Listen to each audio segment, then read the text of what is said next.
কারণ যখন আমরা কোনো অফিসিয়ালদের লিস্ট আমরা তৈরি করি তখন নানা রকমের অভিযোগ এবং তথ্য শুনতে হয় যে এত মানুষ কেন যাচ্ছে, তারা ঘুরতে যাচ্ছে কিনা, তাদের কাজটা কি।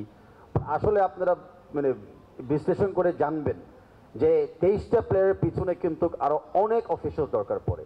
আই এম নট সেইং ওরা হাই এন্ড অফিসিয়ালস। সিঙ্গাপুরে যে টিমটা আসছে, সিঙ্গাপুরের টিমে কিন্তু 5 জন ছিল ডেটা অ্যানালিস্ট, 5 জন ছিল যারা খালি ডাটা নিয়ে কাজ করতেছিল। সিঙ্গাপুরের টিমটার সাথে কিন্তু আরও 4 জন ছিল যারা ছিল অ্যাসিস্ট্যান্ট টু দি ফিজিও। একটা প্লেয়ারের ইনজুরির পরে বা খেলার পরে কিন্তু ম্যাসাজ দরকার পড়ে, মাসকুলেশন দরকার পড়ে। ইজ ইট পসিবল আমরা একটা ফিজিও দিয়ে 18টা প্লেয়ারকে হেল্প করবো? মানে জাস্ট ইম্যাজিন যদি করতেও পারেন, 5টা প্লেয়ারকে হেল্প করার পরে ওই মাসুস 6 নাম্বারটা কি ম্যাসাজ দিচ্ছে নাকি বডিতে একটু চিমটি মারতেছেন চলে যাচ্ছে। So we have to think about all this things going forward. তো ডেফিনেটলি আমাদের coaching staff, technical staff, assisting স্টাফকেও আমরা বাড়াবো।